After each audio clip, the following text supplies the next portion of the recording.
Hello everyone, welcome back to my channel.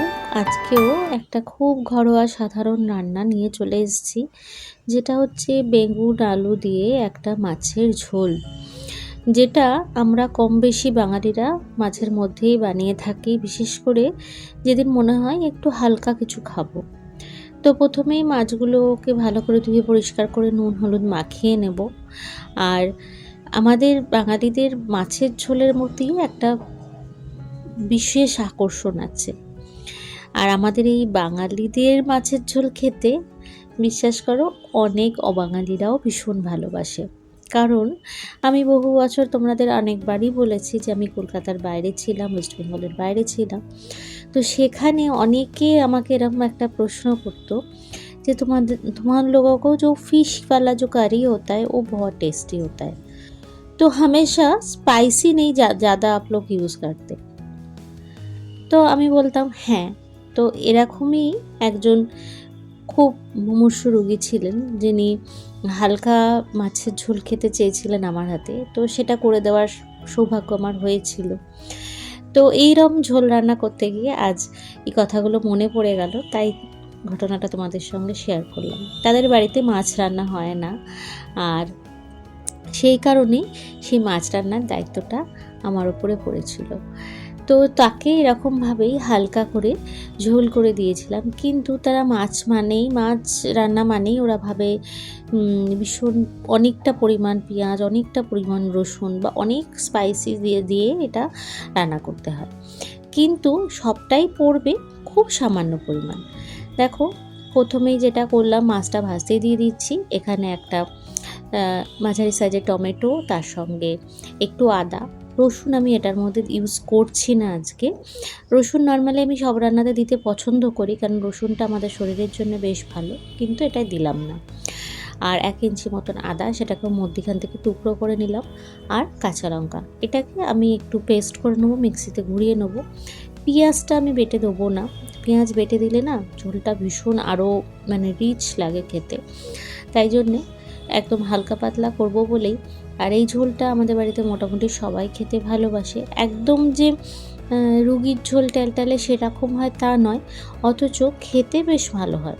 আমি অবশ্য এখানে একটাই সবজি ইউজ করেছি, তোমরা চাইলে ঘরে থাকা সব রকম সবজি দিয়ে এটা খেতে পারো। মাছটা বেশ ভালো করে লালচে লালচে করে ভেজে আমি এবার তুলে নিচ্ছি। সবকটা মাছই এরম করে ভেজে নেব। আচ্ছা, একটা তোমাদের কাছে প্রশ্ন আছে। আমার যে এই চ্যানেলের যে ভিডিওগুলো আমি তোমাদের কাছে পোস্ট করছি বা যেসব রান্নাগুলো তোমাদেরকে দেখাচ্ছি, সেটা অত্যন্ত সাদামাটা, অত্যন্ত সিম্পল রেসিপি। আমি কোনো রেস্টুরেন্ট স্টাইলের রেসিপি রেগুলার শেয়ার করি না তোমাদের সঙ্গে। তো সেরম রান্না তোমাদের ভালো লাগবে, নাকি তোমাদের একটু অন্য রকম আরও একটু স্পাইসি বা অন্য স্টাইলের রান্না তোমরা বেশি পছন্দ করো, সেটা আমাকে একবার জানিও তো। দেখো, এবার আমি বেগুনগুলো যেগুলো লম্বা লম্বা করে কেটে নেওয়া ছিল, সেটাকেই আমি একটু নুন হলুদ দিয়ে হালকা করে ভেজে নেব।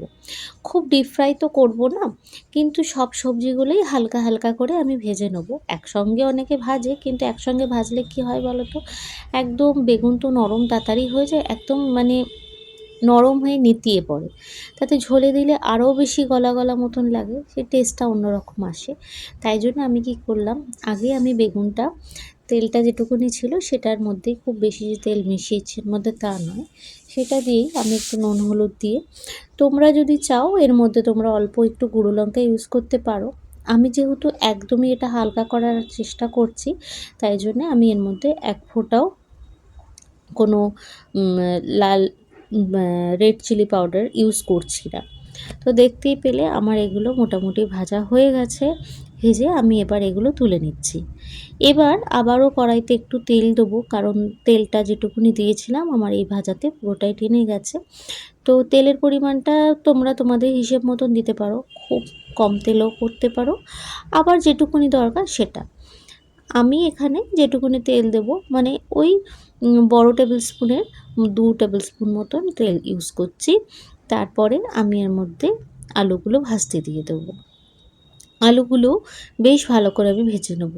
আমি যে কোনো রান্নাতেই একটা জিনিস আমি খুব গুরুত্ব দিই, সেটা হচ্ছে রান্নাটা ভালো করে কষাতে হবে। আর যে সবজি দিয়ে কোনো রান্না করলে সবজিটা প্রপার একটু ভাজতে হবে।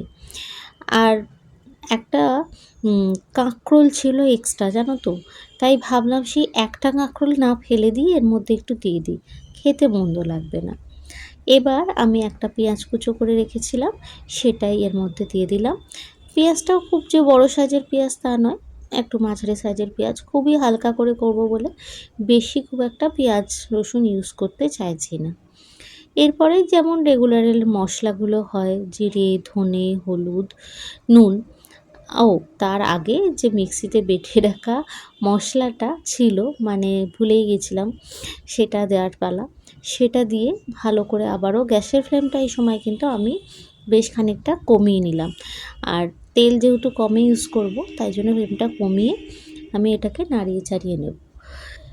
নিয়ে এবার রেগুলারের যে মশলাগুলো সেগুলোর মধ্যে দিয়ে আবারও এটা গ্যাসের ফ্লেম কমানো অবস্থাতেই নেড়ে চেড়ে নিয়ে কিছুক্ষণের জন্য ঢেকে দেবো। খুব সিম্পল রেসিপি, কিন্তু কেউ যদি একটু হালকা পাতলা মাছের ঝোল খেতে ভালোবাসো, গরম ভাতে এক থালা ভাত, বিশ্বাস করো এরমভাবে ঝোল রান্না করলে এমনি উঠে যাবে। আর তার সঙ্গে যদি একটু পাতিলেবু বা গন্ধরাজ লেবু হয়, তাহলে তো আর কথাই নেই। তোমরা কি বলো? তোমরা কে কে ভালোবাসো এরমভাবে মাছের ঝোল খেতে? নাকি খুব স্পাইসি করে রান্না করলে তোমাদের মাছটা বেশি পছন্দ হয়? কমেন্ট বক্সে কিন্তু অবশ্যই জানিও। ওই যে বারবারই বলি, তোমাদের এক একটা কমেন্ট আমার কাছে ভীষণ ভীষণ গুরুত্বপূর্ণ। নুনটা দিয়ে দিলাম। তবে নুন দেওয়ার সময় একটা জিনিস কিন্তু অবশ্যই খেয়াল রাখবে, আমি যেহেতু বেগুন ভাজার সময়ও নুন ইউজ করেছি, তাই সবজিতে একটু হলেও নুন আছে, তাই সেই পরিমাণই নুনটা দেবে। এই যে আবার ঢেকে দিলাম কিছুক্ষণের জন্যে, একটু ভাপে খানিকটা আরও সেদ্ধ হয়ে গেল। এইভাবে রান্না করলে জানো তো রান্নাটা খুব ঝটপট হয়ে যায়। রান্না করতে করতেও তুমি আরও খানিকটা কাজ এগিয়ে নিতে পারো। যেমন কখনো হয় ব্রেকফাস্ট বানানো, কখনো হয় যে অন্য আরেকটা সবজি বানাবে, সেটা একটুখানি কেটে নেওয়া। এবার ওই মিক্সিটা ধুয়ে জল দিয়ে দিলাম। কারণ কি, যারা আমরা একা হাতে রান্না করি, কাটা বাটা বা অন্যান্য কিছু কাজ থাকে, সেগুলো যখন করতে হয়, তখন আমি কিন্তু এরমভাবে বেশি করতে পছন্দ করি যে একটা রান্না করতে করতে যাতে আমি আরেকটা কাজ একটু এগিয়ে নিতে পারি। এবার আমি এর মধ্যে বেগুনটা দিয়ে দিলাম। বেগুনটা আমি আগে দিইনি, কারণ বেগুনটা ওই যে ভেজে নিয়েছিলাম বলে, আর বেশি নরম যাতে না হয়ে যায় সেই জন্যে আমি আগে থেকে দিইনি। এবার আমি বেগুনটা দিয়ে দিলাম। এবার ভালো করে আবার মিশিয়ে নিয়ে এটাকে ফুটতে দেবো, আলুগুলোকে ভালো করে সেদ্ধ হতে দেবো। কারণ আমি আগেও খানিকটা ভাপিয়ে মানে কষানোর সময় ওটা ভেপে অর্ধেক সেদ্ধ হয়ে গেছে। আর বাকিটা সেদ্ধ হয়ে গেলেই আমি খানিকটা এর পরেই মাছটা এর মধ্যে দিয়ে দেবো। একটা কাঁচা লঙ্কা দিলাম, কারণ লঙ্কার ঝালটা ভীষণই কম দিয়েছি, দেখতেই পেয়েছো, দুখানা মাত্র কাঁচা লঙ্কা, ওটা বাটার সময় দিয়েছিলাম।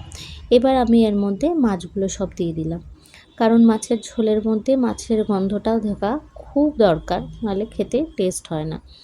ব্যাস এইভাবেই বেশ কিছুক্ষণ ফুটতে দিয়ে দেবো ঢাকা চাপা দিয়ে। সেদ্ধ হয়ে গেলেই মাছের ঝোলটা নামিয়ে নেব। ব্যাস গরম গরম ভাতে একদম জমে যাবে। আমার আলুগুলোও মোটামুটি সেদ্ধ হয়ে গেছে। আমি নাড়িয়ে চাড়িয়ে দেখতে গিয়ে দেখছিলাম যে আলুগুলো সেদ্ধ হয়ে গেছে। ব্যাস আরও কিছুক্ষণ ঝোলটাকে আরও একটু শুকানোর চেষ্টা করব। ব্যাস করে নিয়েই আমার মাছের ঝোল একদম রেডি। গরম গরম ভাতে এক বাটি এরম মাছের ঝোল সবজি দেওয়া ভীষণ পছন্দের। তোমাদের কার কার ভালো লাগলো এই রান্নাটা আমাকে কমেন্ট বক্সে জানিও। আর ভালো লাগলে লাইক, কমেন্ট, সাবস্ক্রাইব করে আমার অবশ্যই পাশে থেকো কিন্তু।